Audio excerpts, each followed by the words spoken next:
नमस्कार दोस्तों, स्वागत है आपका अपने प्लेटफॉर्म एनसीईआरटी बाय विक्रम पर। जैसा कि आपको पता है, ये एनसीईआरटी के लाइन बाय लाइन एक्सप्लेनेशन के वीडियोज़ खास तौर पर बनाए जा रहे हैं हमारे साथी अध्यापकगण के लिए और जो स्टूडेंट सिविल सर्विसेज की तैयारी कर रहे हैं उनके लिए, ताकि वो एनसीईआरटी को लाइन बाय लाइन पढ़कर अच्छे तरीके से समझ सके। तो दोस्तों, उसी सीरीज में हमने ओल्ड एनसीईआरटी को लाइन बाय लाइन पढ़ना स्टार्ट कर दिया है। यदि आप complete old NCERT line to line पढ़ना चाहते हैं तो चैनल के प्लेलिस्ट वाले सेक्शन पे जाइए। वहाँ पे आपको कंप्लीट प्लेलिस्ट मिल जाएगी ओल्ड एनसीईआरटी को, और कंप्लीट ओल्ड एनसीईआरटी हिस्ट्री आप वहाँ प्लेलिस्ट से पढ़ सकते हैं। और साथ में आपको न्यू एनसीईआरटी की भी प्लेलिस्ट वहाँ से मिल जाएगी। तो आपका जो मन करे, ओल्ड पढ़नी है तो ओल्ड भी आपको मिल जाएगी, और न्यू अगर पढ़ना चाहते हैं तो न्यू एनसीईआरटी की प्लेलिस्ट आपको चैनल के प्लेलिस्ट वाले सेक्शन पर आपको मिल जाएगी। तो चलिए आज का लेक्चर हम स्टार्ट करते हैं कि हम अध्याय नंबर 1 पढ़ रहे थे और हमने एक पार्ट इसका पढ़ लिया था। तो मैं कोशिश करूंगा कि जो आपको फैक्ट है, जो आपके एग्जाम्स के लिए महत्वपूर्ण है, तो वो मैं आपको लेक्चर के दौरान ही याद करवा दूं। एक बार यदि मैं मेन मेन पॉइंट आपके पिछले पार्ट के अगर रिकॉल करवाऊं, तो अगर आपने पिछला पार्ट नहीं पढ़ा है तो एक बार उस पार्ट को ज़रूर पढ़ के आइए, ताकि आपको पिछली सारी कड़ी, एक देखिए, जो आपका इतिहास है ना, वो एक कड़ी से दूसरी कड़ी जोड़ते हुए आपको चलना है। इसी प्रकार आपको इतिहास समझ में आएगा। तो चलिए पहले हम पिछले जो पार्ट था उसके कुछ पॉइंट मैं आपको रिकॉल करवा देता हूँ कि स्टार्टिंग में मानव क्या था। तो स्टार्टिंग में मानव था आपका संग्राहक एवं आखेटक। संग्राहक मतलब वो चीज़ों को इकट्ठा करता था। चीज़ें कौन सी? जो उसे जंगलों से प्राप्त होती थी। उसे जड़ों के बारे में ज्ञान था कि कौन सी जड़ें खाने योग्य है, कौन सी जहरीली है। उसके फलों के बारे में ज्ञान था। और आखेटक मतलब वो शिकारी था। तो स्टार्टिंग में नगर कहाँ बसे? तो हम कहेंगे जो सिंधु नदी है और उसकी जो सहायक नदियाँ थी, जो आपकी पंजाब वाले एरिया वाली नदियाँ थी, आपकी रावी, चिनाब, झेलम, सतलुज, व्यास, ये। और एक जो आपका पश्चिम साइड से आती थी काबुल नदी, आपको विशेष ध्यान रखना है, वो सिंधु की सहायक नदी थी। और वहां पर मानव ने स्टार्टिंग में बसना स्टार्ट किया। भारतीय उपमहाद्वीप में बसना स्टार्ट नहीं किया, वहां पे नगर उसने बनाए, जो आपके हड़प्पा सभ्यता वाले वो नगर। फिर दूसरी बार नगरीकरण कहाँ हुआ? दूसरी बार नगरीकरण हुआ था आपका दक्षिण, जो आपकी गंगा है, गंगा नदी के दक्षिण दिशा में, और आपकी सोन नदी के आसपास। जब आप महाजनपद काल पढ़ेंगे, जब मगध साम्राज्य का उत्कर्ष होगा, तो उस टाइम वहां पर नगरीकरण हुआ। उसके बाद स्टार्टिंग में जो भारतीय उपमहाद्वीप है उसमें गेहूं व जौ की खेती कहाँ पे की गई? आप कहेंगे सर सुलेमान व किरथर की पहाड़ियां में, जो उत्तर पश्चिम भारत में है, तो वहां पर जौ व गेहूं की खेती की गई। उसके बाद चावल कहाँ पे उपजाया गया? तो आप कहेंगे सर जो विंध्य वाला क्षेत्र था ना, और आपकी गारो की पहाड़ियां थी पूर्वी भारत में, वहां पर आपका चावल उपजाया गया। तो ये फैक्ट हमने मेन तौर पर याद किए थे पिछले पार्ट में। और उसके अलावा हमने किया था भारत के नाम। तो देखिए, भारत के नाम में काफी कंफ्यूजन रहता है कि घटित नहीं होती किसने कौन सा नाम दिया। तो मैं थोड़ा सा आपको ये क्लियर करता हूं कि कौन सा नाम कहाँ से पड़ा भी। तो देखिए, जो आपका ऋग्वेद है ना, तो उसमें प्रॉपर देश नहीं था, वो एक क्षेत्र था। वो क्षेत्र कौन सा था? आज का भारत है ना, उसका उत्तर पश्चिम जो क्षेत्र है उसको नाम दिया गया था सप्त सिंधु प्रदेश। कौन सा? सप्त सिंधु प्रदेश। और इसके अलावा कहा गया था, एक जम्बू द्वीप भी कहा गया था, कि जहां जहां ये जम्बू द्वीप मतलब एक पेड़ है जम्बू, जिसको जामुन वृक्ष भी कहा जाता था, तो उसके लिए भी भारतीय क्षेत्र का प्रयोग के लिए किया गया था। उसके अलावा फिर इसको सिंधु कहते थे। सिंधु क्षेत्र क्या कहते थे? सिंधु क्षेत्र कहते थे। और जब फारसी, स्टार्टिंग में ध्यान रखना, अब स्टार्टिंग में कौन आए? फारसी आए। जब हम इतिहास के युद्धों के बारे में पढ़ेंगे, उस टाइम आपका एक साइरस द्वितीय और आपका डेरियस प्रथम आएगा, जिन्होंने क्या किया था? डेरियस प्रथम ने आक्रमण किया था भारतीय क्षेत्र पर पहली बार, उत्तर पश्चिम वाले क्षेत्रों पर। तो उसने क्या था कि नाम क्या था? सिंधु नदी के आसपास रहने वाले लोगों का उस क्षेत्र को कहा गया सिंधु क्षेत्र। जैसा कि आप जानते हैं, सप्त सिंधु क्षेत्र भी। ठीक है। तो जब उसने सिंधु कहा ना, तो सिंधु को वो सै को है की तरह बोलते थे। सै को किसकी तरफ? है की तरह। तो उसने क्या नाम दिया? उसने नाम दिया हिंदू। और ये बात आप ध्यान में रखना, ये नाम हिंदू धर्म नहीं है, ये उस क्षेत्र को कहा गया, क्षेत्र के लिए हिंदू का उपयोग हुआ, हिंदू। और उसके बाद यूनानी आए। कौन आए? यूनानी आए। यूनानियों में जो है या फिर सै है ना, इसको प्रयोग ही नहीं करते थे। उसके जो आपकी वर्णमाला थी उच्चारण में, ये है था ही नहीं। तो वो क्या बोलने लगे? वो बोलने लगे इंदु, या फिर इंडस आपका इसको कहने लगे भी। और फिर धीरे-धीरे इस प्रकार से नाम दिए भी। तो आपको ध्यान में रखना है कि जो फ़ारसी है उन्होंने क्या कहा, हिंदू या हिंदस कहा। किसके कारण? वो कहना तो सिंधु चाहते थे, लेकिन स को वो है की तरफ बोलते इन्होंने हिंदू या हिंदस दिया। उसके बाद यूनानी आए, यूनानियों में ये था ही नहीं, तो उन्होंने जो स्टार्टिंग का वर्ड है आपका है हटा दिया, तो इंडू या इंडस नाम उन्होंने दिया। हिंदुस्तान नाम भी आपका फ़ारसियों ने दिया था, एक हमें शिलालेख मिलता बहुत पुराना, उसमें जो फ़ारसियों के समय का है और उसमें जो नाम है वो आज क्षेत्र का हिंदुस्तान है। इंडिया नाम है वो आपको पता है कि अंग्रेज़ों की देन है भी। तो चीज़ें आपको नाम के प्रति भी क्लियर हुई। आज हम अध्याय आगे पढ़ने को स्टार्ट करते हैं। तो हमारा क्वेश्चन है अतीत के बारे में कैसे जानें? यदि आपने पाठ स्टार्टिंग से पढ़ा है तो पहला क्वेश्चन यही था कि पुरानी घटनाओं को हम किस प्रकार से जान सकते हैं? तो उसमें आपके लिए एक चीज़ सहायक सिद्ध होगी, वो होगी पांडुलिपि। क्या होगी? पांडुलिपि। और पांडुलिपि किसकी बनी होती थी? ताड़पत्रों की बनी होती थी। एक बार पांडुलिपि के बारे में जान लेते हैं कि पांडुलिपि क्या होती है अभी। यह पांडुलिपि लगभग 1000 वर्ष पहले लिखी गई थी। एक पांडुलिपि आपको दिखाई गई है, तो वो कहाँ कब लिखी गई थी? 1000 वर्ष पहले लिखी गई थी। किताब बनाने के लिए ताड़ के पत्तों को काटकर उनके अलग-अलग हिस्सों को एक साथ बाँध दिया जाता था। जैसे आपका ताड़ का पत्ता, जैसे आज आप बरगद से तुलना कीजिए अभी। जो बड़ का पेड़ है आपका बरगद का, उसके पत्तों को तोड़ लिया और उसको सुखा लिया, ठीक है? और उस पे लिख दिया, और जैसे आप फ़ोटोकॉपी करवा के बाद में बाइंड करते हैं ना, वैसे उसको बाँध दिया जाता था, एक किताब की बाती भी, ठीक है? भुर्ज पेड़ की छाल से बनी ऐसी ही एक पांडुलिपि को तुम यहाँ देख सकते हो, और एक आपको, एक तो किसके पत्ते? आपके ताड़ के पत्ते, और जो भुर्ज पेड़ था ना, उसकी छाल से पांडुलिपि बनाई जाती थी, और एक पांडुलिपि का चित्र आपको नीचे दिखाया भी गया है। तो पांडुलिपि आपको समझ में आया। आपसे पूछा जा सकता है कि पांडुलिपि बनाने के लिए किसका प्रयोग होता था? तो हम कहेंगे ताड़ के जो पेड़ है उसके पत्तों का, और जो भुर्ज पेड़ है ना उसकी छाल का प्रयोग होता था। अब हमें देखना है कि अतीत के बारे में हम कौन-कौन से ऐसी चीज़ें हैं जिनके अतीत के बारे में हम जान सकते हैं भी। तो सबसे पहले अतीत की जानकारी हम कई प्रकार से प्राप्त कर सकते हैं। इनमें से एक तरीका है अतीत में लिखी गई पुस्तकों को ढूँढना और पढ़ना। कि पहला तरीका हमें अतीत के बारे में जानना है, तो उस समय क्या कोई पुस्तक लिखी गई थी, क्या कोई ग्रंथ लिखा गया था, तो हमें उन्हें ढूँढना है और फिर उनको पढ़ना है, जिससे हम अतीत के बारे में जान सकते हैं। ये पुस्तकें हाथ से लिखी होने के कारण पांडुलिपि कहा जाता है भी। तो इनको पांडुलिपि क्यों कहा जाता है? क्योंकि ये आपकी हाथ से लिखी गई है। अंग्रेजी में पांडुलिपि के लिए प्रयुक्त होने वाला मैन्युस्क्रिप्ट शब्द लैटिन शब्द मेनू, जिसका अर्थ है हाथ से निकला है अभी। तो इसने कहा कि अंग्रेजी में इसको कहा जाता है मैन्युस्क्रिप्ट, और मैन्युस्क्रिप्ट किससे बना है? मेनू से बना है, और मेनू का मतलब हाथ से निकला हुआ। तो मैन्युस्क्रिप्ट क्या होगी? वो आपका चीज़ जो आपकी हाथ से लिखी गई है या बनाई गई है, उसको मैन्युस्क्रिप्ट बोलते हैं, और उसको हिंदी में बोलते हैं पांडुलिपि। आपको आगे बात समझ में सारी? ये पांडुलिपियां प्राय ताड़पत्रों अथवा हिमालय क्षेत्र में उगने वाले बुर्ज नाम पेड़ की छाल से विशेष तरीके से तैयार भोजपत्र पर लिखी जाती थी भी। तो ये किससे तैयार होती थी पांडुलिपि? आपको बता दिया, जो भुर्ज पौधा है उसकी छाल से, और जो ताड़ है उसके पत्तों से भी, ताड़ पत्रों से भी। अब ये देखिए, ये आपको एक पांडुलिपि दी गई है अभी, कि स्टार्टिंग में आपका पेपर तो था नहीं, तो ऐसे ही पेड़ की जो छाल थी उसके उस पे लिखवा देते थे, पत्तों पर लिखवा देते, उसको किताब की तरह अरेंज कर देते थे भी।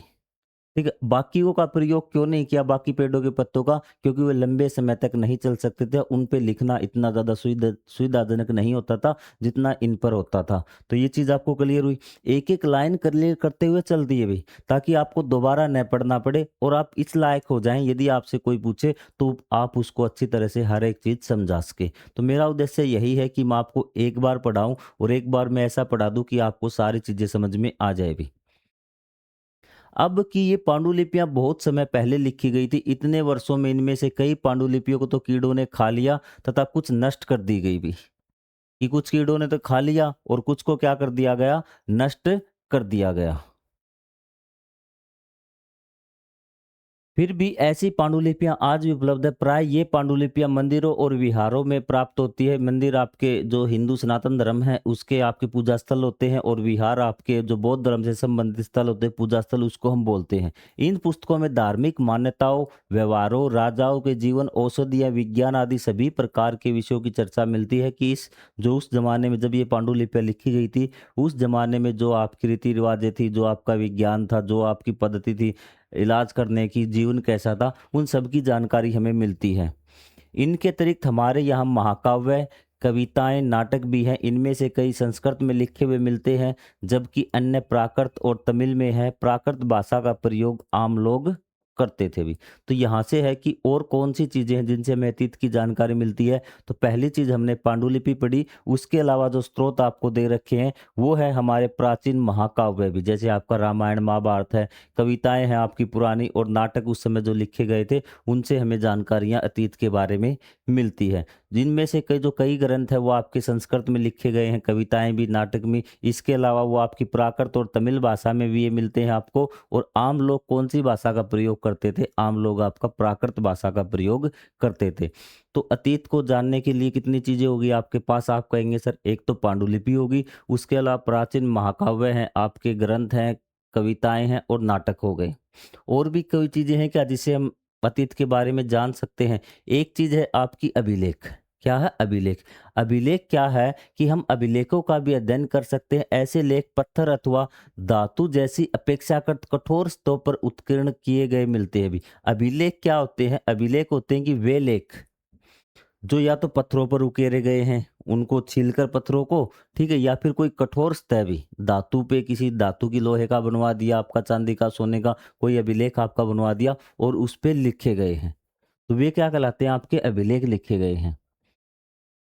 कभी कभी शासक अथवा अन्य लोग अपने आदेशों को इस तरह की पर उत्कीर्ण करवाते थे ताकि लोग उन्हें देख सके, पढ़ सके तथा उनका पालन कर सके भी। ये अभिलेख किस लिए लिखे गए भी? ये अभिलेख इसलिए लिखे गए कि जो लोग होते, मान लो कोई मंत्री है या फिर कोई अधिकारी है या फिर कोई राजा है, उसे कोई आदेश देना है भी। आज अगर कोई आदेश देना है तो आप टीवी के माध्यम से आपको बता दिया जाता है, रेडियो के माध्यम से, अखबार के माध्यम से कि ये फॉर्म निकल गए, ये भर्ती आ गई, यहाँ पे रास्ता बंद है, ये नई योजना स्टार्ट होगी। लेकिन उस समय क्या था? उस समय ऐसा कोई संसाधन नहीं था। तो राजा क्या करते थे? कोई स्तंभ बनवाते थे, उस पे लिखवा देते थे कि ये इंफॉर्मेशन है, क्योंकि पहले ये आपका ये भी नहीं था, जो आपका विज्ञापन है कागज इस प्रकार का नहीं, या तो मुनादी के द्वारा कि एक आदमी को क्या था कि गांव में वो आवाज लगा देता था कि राजा ने यह आदेश दिया है। उसके अलावा क्या करते थे? ये स्तंभ बनवा देते थे और स्तंभ पे रूल लिखवा देते थे कि आपको ये नियम या आदेश का पालन करना होगा। ये चीज आपको समझ में आ गई?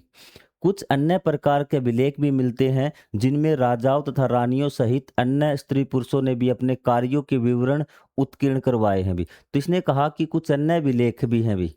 एक तो ये हो गए आदेशों के, इसके अलावा कुछ ऐसे अभिलेख हैं जिन्हें राजाओं ने अपनी कार्यों के अभिलेख लिखवाए हैं भी, कार्यों का वर्णन किया है। जैसे आज आप देखते होंगे, एक तो आदेशात्मक हो गए, दूसरे अभिलेख होते हैं कि आपने कोई आप पार्क देखा होगा, कोई आपने फोटो देखी होगी, या फिर उस पर लिखा होता है कि इसका निर्माण इस राजा ने इस सन में करवाया।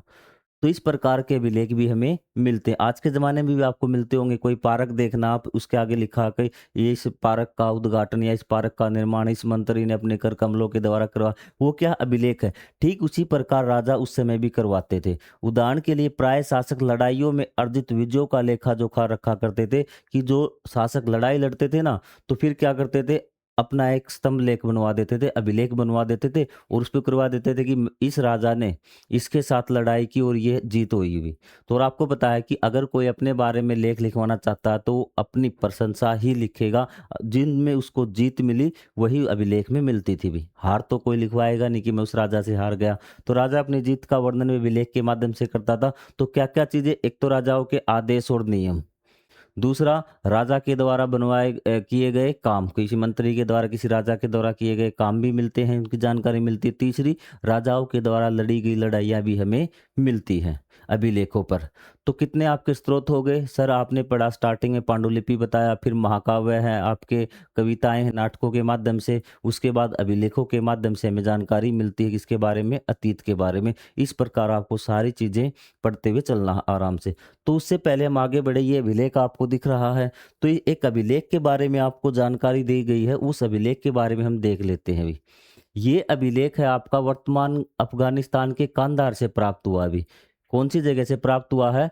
अफगानिस्तान के कंधार से प्राप्त हुआ। कौन से एरिया में है ये? भारत के उत्तर पश्चिम एरिया में पड़ता है। आपको पता पाकिस्तान, पाकिस्तान से ऊपर अफगानिस्तान, अफगानिस्तान का जो कंधार वाला एरिया है ना, वहाँ पे ये अभिलेख हमें मिलता है। इस अभिलेख किसके आदेश पर ये उत्कीर्ण हुआ था? ये उत्कीर्ण हुआ था राजा अशोक के, जो मौर्य वंश का राजा था। आगे हम राजाओं के बारे में पढ़ेंगे तो फिर एक बार इसका जिक्र होगा। तो उसके आदेश पे ये लिखवाया गया था। तो इससे हमें पता चलता है कि राजा अशोक का अभिलेख है हमें अफ़गानिस्तान के कंधार से प्राप्त हुआ, इसका मतलब वहाँ उसका राज्य ज़रूर होगा। तो राजा अशोक का जो साम्राज्य है वो अफ़गानिस्तान तक फैला हुआ था, इस अभिलेख से हमें पता चलता है। अब इस अभिलेख पे लिखा क्या हुआ है अभी? इस शासक के विषय में तुम अध्याय 8 में पढ़ोगे। इसमें जब हम कुछ लिखते हैं तब हम किसी लिपि का प्रयोग करते हैं। कुछ न कुछ लिपि का तो प्रयोग करते हैं। भाषा के लिखने के ढंग के भाषा को लिखने के लिए जिन चिन्हों का प्रयोग करते हैं ना, तो उसको हम लिपि बोलते हैं। जैसे हमारी लिपि कौन-सी है? देवनागरी है। अभी हिंदी की लिपि कौन-सी है? देवनागरी है। देवनागरी लिपि के जो चिन्ह बना रखे हैं ना, तो वो क्या है कि ए हमें लिखना है तो ए हमें इस प्रकार से लिखना है। यही है ना? तो हो सकता है कोई अन्य लिपि हो, उसमें ए को ऐसे लिखते हों, ठीक है? तो उसी प्रकार किसी भी भाषा को लिखने के लिए क्या होता है, लिपियाँ होती हैं। तो अब हमें बात है कि सर ये हमें कुछ समझ में ही नहीं आ रहा क्या लिखा हुआ है, तो क्यों इसलिए नहीं समझ में आ रहा क्योंकि आपने देवनागरी लिपि आपने पढ़ी है और फिलहाल आपको ये बनावट समझ में आती है, ये किसी दूसरी लिपि में लिखा गया है जो आपको समझ में नहीं आ रही। तो हमें ये देखना है कि ये जो आपका है, कौन-सी लिपि में लिखा गया है अभी। लिपियां अक्षरों अथवा संकेतों से बनी होती। जब हम कुछ बोलते हैं अथवा पढ़ते हैं तब हम एक भाषा का प्रयोग करते हैं। जब हम बोलते हैं पढ़ते तो एक भाषा का प्रयोग करते हैं, लेकिन जब हम लिखते हैं तो किसका प्रयोग होता है? लिपि का प्रयोग होता है। यह अभिलेख इस क्षेत्र में प्रयुक्त होने वाली यूनानी, इस क्षेत्र में कौन सी भाषा प्रयोग होती थी? यूनानी और अरामेइक नामक दो भिन्न लिपियों तथा भाषाओं में लिखा गया, दो लिपियों में लिखा गया। आपसे पूछ सकता है कि अशोक का जो आपका अभिलेख है 2 लिपियों में लिखा गया है, अरामेइक और यूनानी, वो अभिलेख कहाँ से प्राप्त हुआ? अफ़गानिस्तान के कंधार से। आपसे पूछा जाएगा अशोक का अफ़गानिस्तान से कंधार से जो अभिलेख प्राप्त हुआ है, वो किन 2 लिपियों में लिखा गया है या फिर किस लिपियों में लिखा गया? ऑप्शन दे में ए में दे देगा आपको यूनानी, 2 में अरामाइक दे देगा, 3 में आपका दे देगा आपको देवनागरी और 4th में कहेगा ए और बी। आपको पता है कि यूनानी और अरामाइक दोनों में लिखा गया है। तो इस प्रकार से आपको घुमा-फिरा के चाहे कुछ भी पूछ ले, आपको सारी चीज़ें क्लियर होनी चाहिए भी। किस अभिलेख से पता चलता है कि जो इसका यो साम्राज्य अफ़गानिस्तान तक फैला हुआ था, कंधार अभिलेख से पता चलता है हमें भी। क्या तुम बता सकती हो कि कठोर सतह पर लेख लिखवाने के क्या लाभ थे? ऐसा करने में क्या कठिनाइयाँ आती थी? लाभ क्या थे? लाभ ये थे कि वो लंबे समय तक सुरक्षित रह सकते थे। वो क्या उनको मिटाया नहीं जा सकता था, तो इस प्रकार ये लाभ थे। और मुश्किल क्या थी कि उसमें टाइम ज़्यादा लगता था, समय ज़्यादा लगता था। जो आपके स्पेशल प्रकार के इंस्ट्रूमेंट चाहिए, मेहनत उसमें ज़्यादा लगती थी क्योंकि पत्थरों को खोदना पड़ता था, कुरचना पड़ता था भी। तो ये आपको क्लियर, कोई डाउट नहीं? अब हमारे पास इतिहास को जानने के कितने स्रोत हो गए सर? पांडुलिपि होगी, अभिलेख हो गए, ये महाकाव्य ग्रंथ और आपकी कविताएं और रचनाएं आपकी हो गई।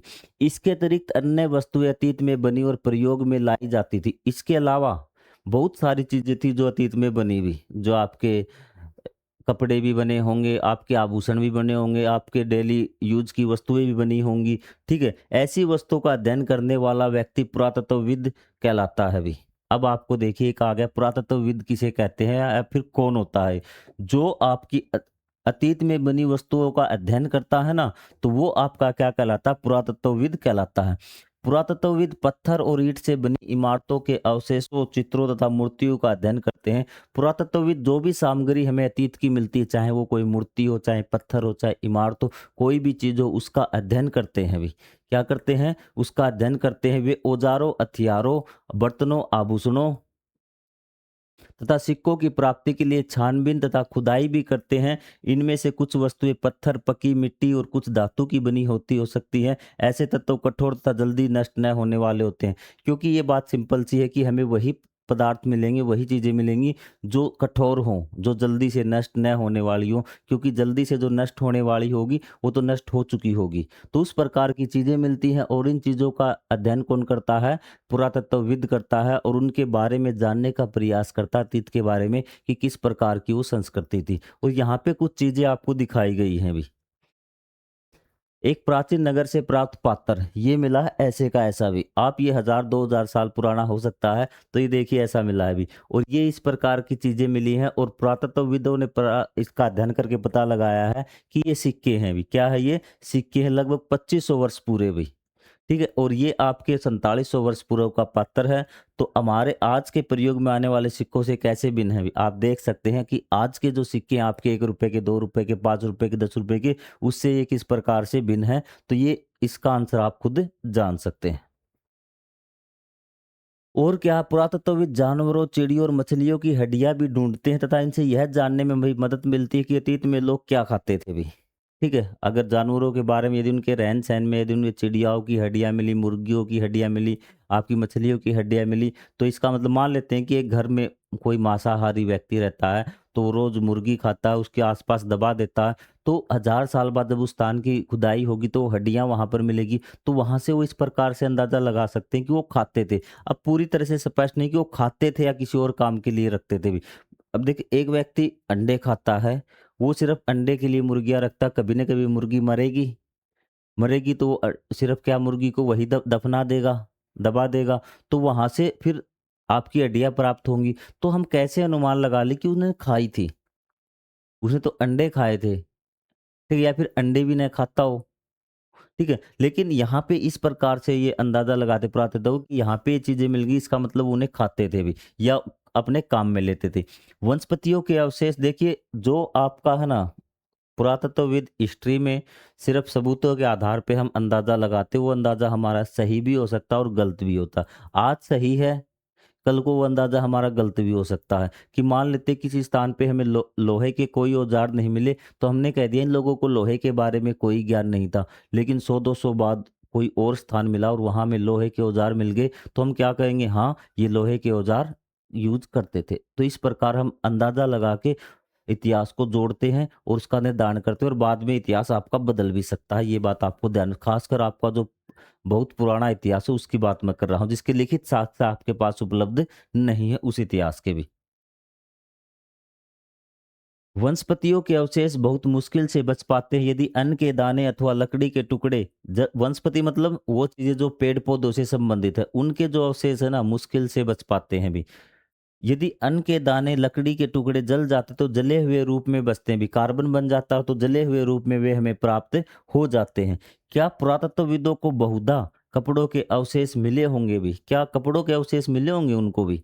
बिल्कुल भी नहीं, कपड़ों के अवशेष उनको नहीं मिले होंगे, क्योंकि कपड़ा आपको पता है मिट्टी में बदल जाता है, आपका डिकम्पोजिशन उसका हो जाता है। एक जगह उन्हें कपड़े के अवशेष मिले थे कि जैसे आपका लोटा होता है ना, कोई बर्तन, उसको ढक उस पे कपड़ा लपेटा गया था, उसको ढका गया था। तो जहाँ ढक्कन के किनारे थे ना, तो वहाँ पे क्या है, उनको कपड़े फँसे हुए मिले थे। आएगा कि ये चीज़ हमें मिली कहाँ से थी भी। पांडुलिपियों, अभिलेखों और पुरातत्व से ज्ञात जानकारियों के लिए इतिहासकार प्राय स्रोत शब्द का प्रयोग करते हैं भी। तो इनको क्या बोलते हैं? स्रोत प्राप्त कर स्रोत बोलते हैं भी। जो आपके ये ना इतिहास के जिन जिन चीज़ों से हमें इतिहास की जानकारी मिलती है, वो आपके इतिहास के स्रोत कहलाते हैं। इतिहासकार उन्हें कहते हैं जो अतीत का अध्ययन करते हैं। इतिहासकार कौन होते हैं? जो अतीत का अध्ययन करते हैं, और जो अतीत में मिली वस्तुओं का अध्ययन करते हैं, वो आपके पुरातत्वविद कहलाते हैं। स्रोत के प्राप्त होते ही अतीत के बारे में पढ़ना बहुत रोचक हो जाता है, क्योंकि स्रोतों की सहायता से हम धीरे धीरे अतीत का पुनर्निर्माण करने जाते हैं भी। जैसे जैसे हमें स्रोत मिलते जाते हैं ना, तो वैसे वैसे हम इतिहास का पुनर्निर्माण करते जाते हैं भी, कि चीजें किस प्रकार से घटित हुई होंगी। जैसे मैंने आपका लोहे वाला एग्जाम्पल दिया कि एक बार हमें नहीं पता चला कि लोहा था या नहीं, जब लोहे के अवशेष मिल गए, हाँ, इन लोहे का भी ज्ञान था भी। क्योंकि इन स्रोतों की सहायता से हम धीरे धीरे अतीत का पुनर्निर्माण करने जाते, अतः इतिहासकार तथा पुरातत्वविद उन जासूसों की तरह है भी। न्यू एनसीईआरटी में भी आपका ये दिया हुआ है कि इतिहासकार और जो पुरातत्वविद है ना, तो वो किस प्रकार से, क्या जासूसों की तरह है भी वो? कि हाँ, इतिहासकार और जो पुरातत्वविद जासूसों की तरह है। इन सभी स्रोतों का प्रयोग सुराग के रूप में कर से अतीत को जानने का प्रयास करते हैं। जैसे आपका जासूस होता है, वो भी क्या करता है कि सुराग ढूँढता है और उससे क्या घटना का पुनर्निर्माण करता है, किस प्रकार से घटना हुई होगी, किस प्रकार से जो आपका अपराध वो किया गया होगा, किसने किया होगा। उसी प्रकार ये आपके पुरातत्वविद और जो इतिहासकार है ना, वो क्या करते हैं, इतिहास का पुनर्निर्माण करते हैं। चीज़ें क्लियर आपको? अब आप ध्यान देंगे, अगला टॉपिक है आपका अतीत एक या अनेक। क्या तुमने इस पुस्तक का जो शीर्षक है, ये हमारी पुस्तक है जिसका नाम है हमारे अतीत को ध्यान दिया है भी, यहाँ अतीत शब्द का प्रयोग बहुवचन के रूप में किया गया है। देखो, अगर ये शब्द लिखा होता आपका हमारा अतीत, क्या था? हमारा अतीत। तो ये अतीत है आपका क्या, कई शब्द ऐसे होते हैं जो आगे वाले शब्द बताते हैं कि वो है क्या, भी एक वचन या बहुवचन है। तो हमारा अतीत, तो ये होता है एक वचन, लेकिन लिखा क्या हुआ है? हमारे अतीत भी। क्या है? हमारे अतीत। तो अब आपको ध्यान आ गया होगा, तो ये क्या है आपका? बहुवचन है। तो क्या हमारे इतिहास ज्यादा है, या फिर एक अतीत क्यों नहीं है? ये वर्ड क्यों यूज किया गया है, मेन बात हमें ये जानना है भी। ऐसा इस तथ्य की ओर दिख रहा है क्या आपको? ध्यान दिलाने के लिए किया गया है कि अलग-अलग समूह के लोगों के लिए इस अतीत के अलग-अलग मायने थे भी। जो अलग-अलग समूह के लोग थे ना, कि जो व्यापारी थे उनका जो अतीत अलग था, जो राजा था उसका अतीत अलग था, उसका रहन-सहन, उसकी संस्कृति अलग थी, व्यापारियों के काम-काज अलग थे, जो ग्रामीण थे, किसान थे, उनका अतीत अलग था। ठीक है? उदाहरण के तौर पर पशुपालकों और कृषकों का जीवन राजा-रानियों के जीवन से तथा व्यापारियों का जीवन शिल्पकारों के जीवन से बहुत भिन्न था। जैसा कि हम आज भी देखते हैं भी, हम सबका रहना-सहना, जो अमीर व्यक्ति है, जो नेता हैं, जो आपके पशुपालक हैं, उनका जीवन एक जैसा तो नहीं है। तो उसी प्रकार उसमें भी भिन्नता पाई जाती थी, इसलिए नाम दिया गया है कि हमारे अतीत। जैसा कि हम आज भी देखते हैं, उस समय भी देश में अलग-अलग हिस्सों में लोग अलग-अलग व्यवहारों, रीति-रिवाजों का पालन करते थे। उदाहरण के लिए अंडमान द्वीप के अधिकांश लोग, पहले ये बता दीजिए मुझे, अगर आप ज्योग्राफी पढ़ी है, अंडमान कहाँ पर है अभी? तो आप कहेंगे सर अंडमान बंगाल की खाड़ी में है अभी। ज्योग्राफी का 1-2 टॉपिक है ना, आपको याद रह जाएगा, और जो भी जिक्र आए उस स्थान को आप देखा करो। अंडमान निकोबार आपका यहाँ पर है अभी। अंडमान ऊपर है, निकोबार नीचे, और लक्षद्वीप आपका यहाँ अरब सागर में है। तो थोड़ा-सा अटके हो जाएँगे, तो एक बार आपका दिमाग फ्रेश हो जाएगा। हाँ, ये चीज़ हमें पता थी, पता नहीं तो आपको पता लग जाएगी भी। तो इसने कहा कि जैसे आपके अंडमान द्वीप के अधिकांश लोग अपना भोजन मछलियाँ पकड़, शिकार करके, फल-फूल के संग्रहण द्वारा प्राप्त करते हैं। इसके विपरीत शहरों में रहने वाले लोग खाद्य पूर्ति के लिए अन्य व्यक्तियों पर निर्भर करते हैं। इस तरह के भेद अतीत में भी विद्वान थे भी। आज क्या है? अंडमान निकोबार वाले मछलियाँ वगैरह पकड़ के अपना भोजन प्राप्त करते हैं, जबकि शहर के लोग अन्य लोगों पर क्या है? निर्भर हैं। वो दूसरे लोगों से चीज़ें खरीदते, किसानों से खरीदते हैं। तो जैसे अब भेद है ना, अंतर है, तो उसी प्रकार पहले भी लोगों में काफ़ी ज़्यादा अंतर हुआ करता भी। इसके अतिरिक्त एक अन्य तरह का भेद है, उस समय शासक अपनी विजयों का लेखा-जोखा रखते थे। यही कारण है कि हम उन शासकों तथा उनके द्वारा लड़ी जाने वाली लड़ाइयों के बारे में काफ़ी कुछ जानते हैं भी। एक अंतर ये है कि आपको बताया कि अभिलेख शासक लिखवाता था, अपनी लड़ाइयों के बारे में वो जानकारी देता था। तो हमें राजाओं के बारे में तो पता लग गया, ये राजा था, इस प्रकार का जीवन जीता था, महान था, या फिर किस प्रकार का राजा था। यही कारण है कि हम उन शासकों तथा उनके द्वारा लड़ी जाने वाली लड़ाइयों के बारे में तो काफ़ी कुछ जानते हैं, जबकि जो अन्य लोग थे उस टाइम में पे, शिकारी थे, मछुआरे थे, संग्राहक थे, कृषक थे, तो पशुपालक जैसे आम आदमी प्राय अपने कार्यों का लेखा-जोखा नहीं रखते थे। उन्होंने कुछ नहीं रखा भी। क्या किस प्रकार से वो रहते थे, क्या थे वो, क्या उनका क्रियाकलाप था, किस प्रकार की जीवन शैली थी, उसके बारे में उन्होंने किसी प्रकार से नोटिस नहीं किया। फिर भी हम जानने की कोशिश करते हैं उनके बारे में, जो प्राचीन ग्रंथ है उनके माध्यम से फिर भी हम जानने की कोशिश कर रहे हैं, जो वस्तुएँ हमें प्राप्त होती हैं उनके द्वारा भी। ये जो सारे स्रोत है ना, तो हम जानकर उसका जीवन शैली कैसी थी, ये भी जानने का प्रयास करते हैं। पुरातत्व की सहायता से हमें उनके जीवन को जानने में मदद मिलती है, हालाँकि अभी भी इनके बारे में बहुत कुछ जानना शेष है। जान रहे धीरे-धीरे, ठीक है, इतिहास में जो स्रोत हैं प्राप्त हो रहे हैं, और उसके माध्यम से हम जानने की कोशिश हम कर रहे हैं। अब है आपका तिथियों का महत्व भी। अब बच्चे कन्फ्यूज़ होते हैं कि क्या लिखा हुआ है अभी, मेन बात इम्पोर्टेंट है, पूरे इतिहास के काम की चीज़ है, और यहाँ पे बहुत सारी चीज़ें आपको जानने को मिलेगी। अगर आपको कोई ये कहे 5500 वर्ष पहले भी, तो आप कहेंगे सर, पहला कन्फ्यूजन आपके मन में ये आएगा, सर हम तो हुए हैं 2027 या 26 में हम पहुंच गए हैं, लेकिन ये कह रहा है कि 5500 वर्ष पहले। 5500 वर्ष पहले का मतलब क्या है? 2027 फिर तो जीरो आ जाएगा, पीछे जाएंगे तो आगे क्या है? तो इस चीज को सोल्व करने के लिए ग्रेगोरियन कैलेंडर जो 1 से आपका स्टार्ट होता है, तो उस चीज को समझिए भी। अगर तुम कोई तिथि के विषय में पूछे तो शायद तुम उस दिन की तारीख, माह, वर्ष 2000 या इसी तरह का कोई और वर्ष बताओगे। वर्ष की यह गणना ईसाई धर्म प्रवर्तक ईसा मसीह के जन्म की तिथि से की जाती है। 2000 आपने सिर्फ क्या कहा कि आज के क्या डेट है अभी, तो आप कहेंगे सर 2000 है। आपने आगे पीछे कुछ नहीं लगा। 2027 है, 2028 है, 2026 है, आपने आगे पीछे कुछ प्रयोग नहीं किया। इसका मतलब आप बता रहे हैं ईसा मसीह के जन्म की बात, कि आप जो तारीख बता रहे हैं ना, भारत कब आज़ाद हुआ अभी? मैं आपसे क्वेश्चन पूछता हूँ। आप कहेंगे सर 1947 में आज़ाद हुआ।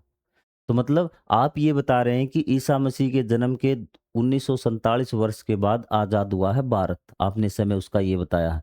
तो मार्क कहाँ से स्टार्ट किया है कि ईसाई धर्म का जो धर्म प्रवर्तक था आपका ईसा मसीह, उसके जन्म से आपने स्टार्ट किया है अभी। ईसा मसीह के जन्म के पूर्व की सभी तिथियां ईसा पूर्व के रूप में जानी जाती हैं। इस पुस्तक में हम 2000 को अपना आरंभिक बिंदु मानते हुए वर्तमान से पूर्व की तिथियों का उल्लेख करेंगे भी।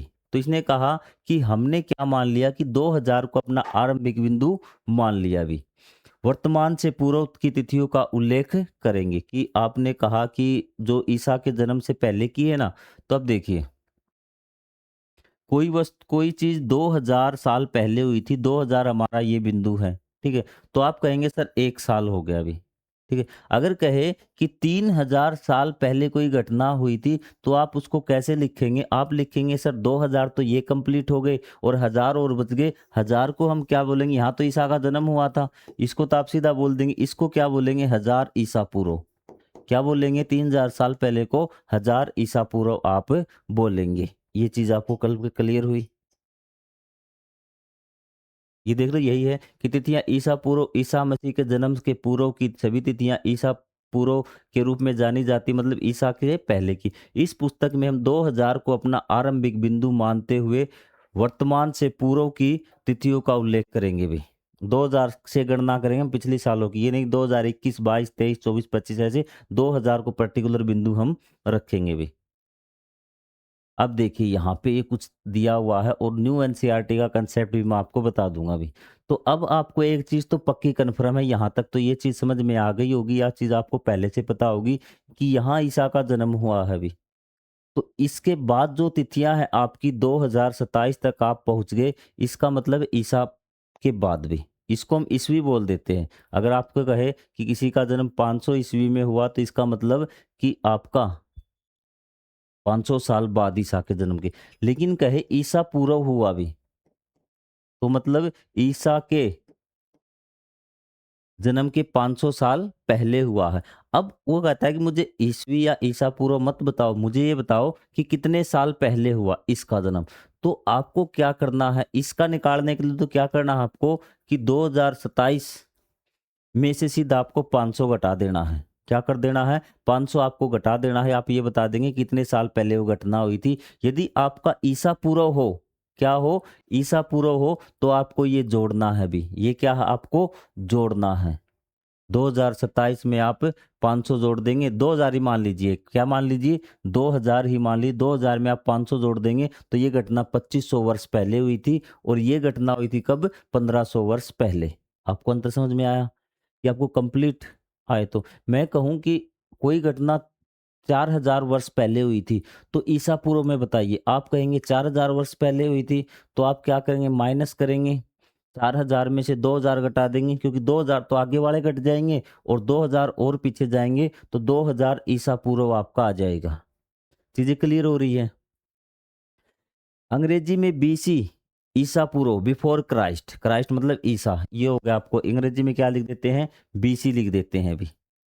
फिर कभी कभी तुम्हें तिथियों से पहले एडी लिखा होता है। एना डोमिनी नामक दो लैटिन शब्दों से बना, इसका तात्पर्य है ईसा मसीह के जन्म के वर्ष से।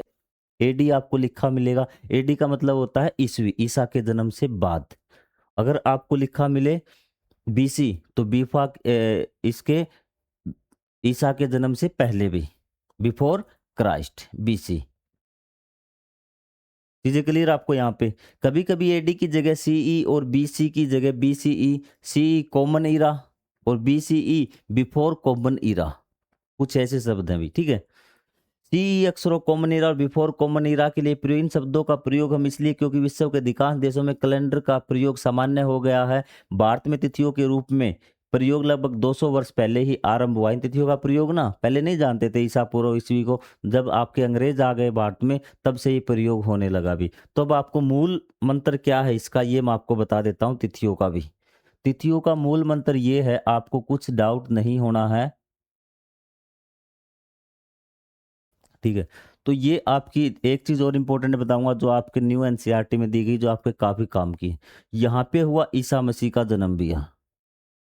आपको चीज़ें क्लियर? तो यहाँ पे जो ईसा मसीह के जन्म की जो भी डेट होगी उस पे एडी, एना डोमिनी, ठीक है, सामान्य काल, या फिर आपको सीई, कॉमन ईरा लिखा हुआ मिल सकता है, कोई आपको डाउट नहीं लेना है, या फिर सीधा ईसवी लिखा हुआ, अगर हिंदी की मीडियम के विद्यार्थी तो आपको ईसवी लिखा हुआ मिलेगा। ईसवी लिखा हुआ मतलब ईसा के जन्म के बाद की बात हो रही है। और अब जो आपकी न्यू एनसीईआरटी है तो उसमें लिखा हुआ आपका सामान्य संवत, क्या लिखा हुआ है? सामान्य संवत, इसको लिखा हुआ है भी। ध्यान रखना, आपकी जो न्यू एनसीईआरटी में उसमें जो डेट है ना, अगर वो घटना ईसा मसीह के जन्म के बाद की है तो उसको लिखा हुआ सामान्य संवत। जैसे आपका हम मान लेते हैं कि जो आपका संतलत कालों का स्टार्ट हुआ था 1206, तो आपको लिखा हुआ, ऐसे तो हम लिखते हैं 1206 ईस्वी, लेकिन जो न्यू एनसीईआरटी में उसमें लिखा हुआ मिलेगा 1206 सामान्य संवत। आपको समझ जाना, सामान्य संवत मतलब कॉमन इरा भी। और यहाँ पे है आपका बीसीई, बीसीई बिफोर कॉमन इरा, ठीक है। तो सामान्य संवत पूर्व क्या लिखा मिलेगा? सामान्य संवत पूर्व। तो इस चीज में आप कभी कंफ्यूज नहीं होंगे भी, ठीक है। और एक चीज दे रखी है, यदि आपको एक्यूरेट डेट आपको निकालनी है, क्या निकालनी है? एक्यूरेट डेट अगर आपको निकालनी है तो वो आपको चीज थोड़ी सी समझ विकसित कर लीजिए भी एक बार, ये चीज पता चल गई। तो यहां से आपको न्यू एनसीईआरटी में एक क्वेश्चन दिया हुआ मिलता है भी।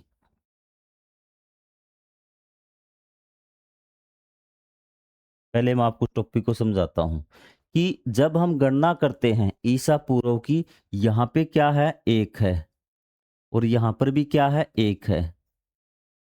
यहाँ पे आपका दो है, यहाँ पे आपका तीन है, यहाँ पे आपका दो, ये तीन। ये एक ईसा पूर्व है, ये एक ईसा ईसवी है। ये एक सामान्य संवत है, ये एक है आपका सामान्य संवत पूर्व। चीज आपको समझ में आई? यहां से ईसा मसीह का जन्म हुआ था यहाँ पर। तो समझ जाना, जब हम गणनाएं करते तो जीरो नहीं आता भी, जीरो नहीं आता। आपसे ये पूछ ले कि दो ईसा पूर्व और तीन ईस्वी के बीच में कितना अंतर है भी, ठीक है। तो आप कहेंगे सर 3 साल तो ये हो गए और दो पहले वाले हो गए, तो 5 साल हो गए। कितने साल हो गए? 5 साल हो गए। लेकिन देखिए क्या 5 साल हुए हैं भी? दो ईसा पूर्व, 1 साल तो ये हो गया, दूसरा साल ये हो गया, तीसरा ये, 4 साल हुए हैं। लेकिन आपके हिसाब से तो 5 आया है। 5 क्यों आया है? इसमें आपने जीरो काउंट कर लिया, लेकिन ध्यान रखना कि जीरो काउंट आपका नहीं होगा। आपको एक्यूरेट टाइम निकालना तो -1 करना पड़ेगा। कितना करना पड़ेगा? -1 आपको करना पड़ेगा, तो 4 साल आपका आएगा, ठीक है। यदि आप अंतर निकाल रहे हैं ना कि टोटल साल कितने हुए हैं, तो आपको क्या करना है कि आपको उसमें से एक माइनस जरूर करना पड़ेगा। आज है आपका टाइम 2027 हम मान लेते हैं, और जो महात्मा बुद्ध का जन्म था वो 560 ईसा पूर्व में हुआ था। ये ध्यान से सुना। तो आपसे पूछे कितने वर्ष पहले हुआ था भी, कितने वर्ष पहले हुआ था, हम क्या करेंगे?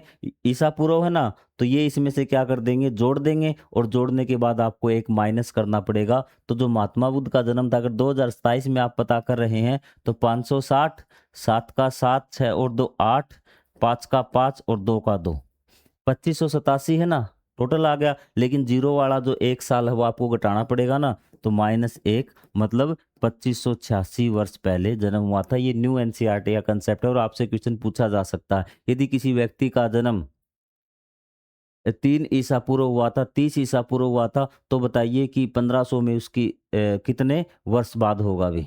दोनों में अंतर बताना होगा, तो अंतर में आपको ध्यान में रखना, यदि ये पार कर जाते तो आपको एक माइनस करना पड़ेगा। ये चीजें आपको क्लियर? कोई डाउट नहीं? कि मेरा मकसद यही है कि आपको सारी बारीक से बारीक चीज़ें मैं करवाता हुआ चलूँ, और आपको कोई डाउट न बचे भी, ठीक है। कभी आपसे पूछ ले, कभी आप कोचिंग ले किसी और संस्थान में जाएं, तो ऐसा न हो कि आपको कुछ नहीं आता, आप पहले से ऐसे हो कि आपको सब कुछ आता हो भी।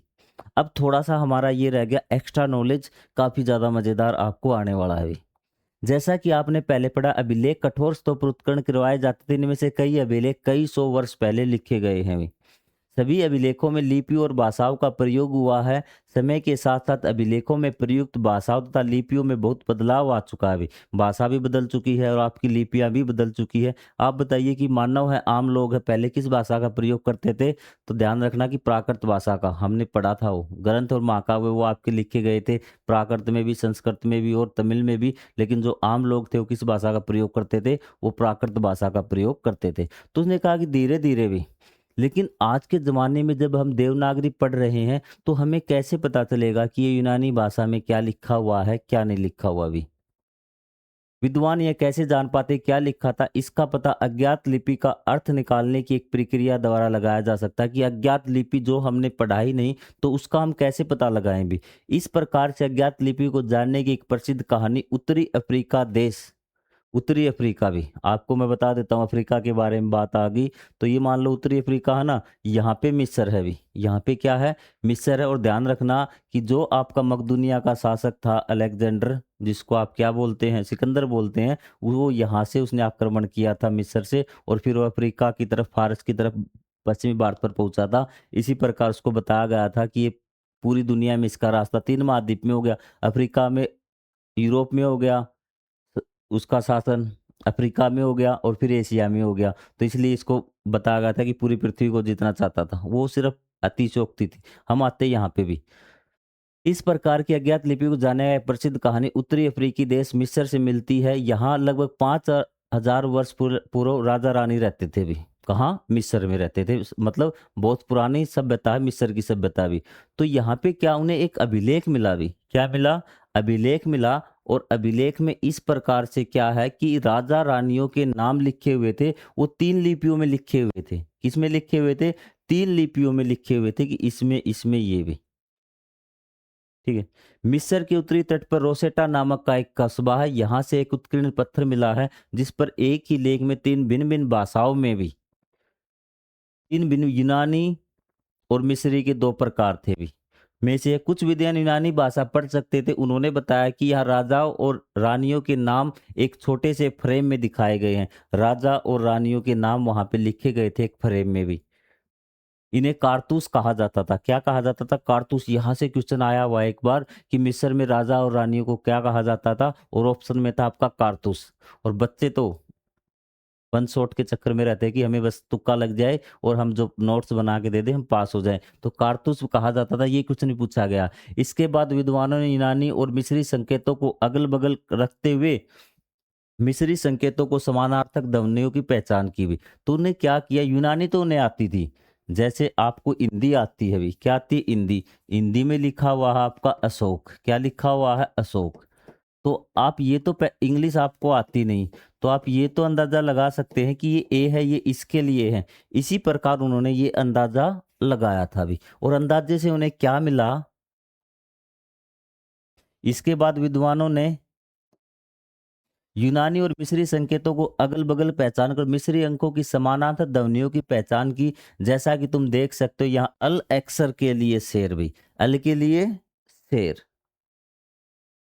ठीक है। और ए अक्षर के लिए चिड़िया का बने हुए हैं। एक बार जब उन्होंने यह जान लिया कि विभिन्न अक्षर किन के लिए बने हुए, तो वे आसानी से अन्य विलेखों को भी पढ़ सकते हैं। उन्होंने देखा कि ए अक्षर के लिए क्या प्रयोग किया गया है, बी अक्षर के लिए, ये देखिए आपका यहाँ पे आपको समझ में आएगा कि ये अक्षर थे भाई। यूनानी आप समझते हैं ना, यही आपकी यूनानी भी। तो ये आपकी मिस्री लिपि है कि अल अक्षर के लिए इस प्रकार से है, ये है आपका। अब क्या उन्होंने ये पूरा अक्षर नहीं लिख लिया यूनानी लिपि में? तो बताइए आप भी। इस प्रकार से उन्होंने अपनी लिपि में ये नाम लिख लिए कि ये अल है आपका, ये ओ है, ये आपका टी है, ये पी है, ये एम है, ये आई आई है, ये इस प्रकार से ये उनके नाम इस प्रकार से लिखे हुए थे भी। और नाम देखें तो पटोलमिस, क्या बन रहा है? पटोलमिस। और यहाँ पे क्या बन रहा है? कलियोपैड। ये डी और टी भी हो सकता है अभी। पलियोपेड्रा ये बन रहा है अभी। ठीक है। इस प्रकार से उन्होंने पढ़ना स्टार्ट किया। अब आपके लास्ट के 2-4 महत्वपूर्ण तिथियां हैं जो आपको याद होनी चाहिए भी। कृषि का आरंभ कब हुआ था? 8000 वर्ष पहले हुआ था। नोट्स में अपने लिख लीजिए। सिंधु सभ्यता के प्रथम नगर 4700 वर्ष पूर्व। अब देखिए आपसे बताया गया है ना कि आप कहेंगे सर ईसा पूर्व में आ गया तो तब हम क्या करेंगे? हमने आरंभिक वर्ष क्या माना है? हमने आरंभिक माना 2000। तो क्या कर लीजिए 4700 में से क्या घटा दीजिए? 2000 आप घटा दीजिए। सॉरी 4700 लिखना था ना, 2000 घटा दीजिए, क्या बचेगा आपका? 2700। तो 2700 ईसा पूर्व या सामान्य शब्द पूर्व, क्योंकि हमने 2000 को मान के चले कि आज हम 2000 में पढ़ रहे हैं। आपको आगे बात समझ में? गंगा घाटी के नगर मध्य का उत्तर क्या हुआ? 2500 ईसा पूर्व, 2500 वर्ष पूर्व ना, कोई ईसा पूर्व नहीं है। तो सिंपल लैंग्वेज में दे रखा, तो ईसा पूर्व में कन्वर्ट करने के लिए आप 2000 में से घटा देंगे माइनस 2000, और वर्तमान लगभग 2000 वर्ष पूर्व। आपको आगे ये बात समझ में कि सिंधु सभ्यता का स्टार्ट कब से हुआ? तो आपका कब से हुआ था? 4700 वर्ष पूर्व। और यदि आप ईसा पूर्व में निकालेंगे, सामान्य संवत पूर्व में निकालेंगे, तो 2000 आपको माइनस करते हुए चलना है भी।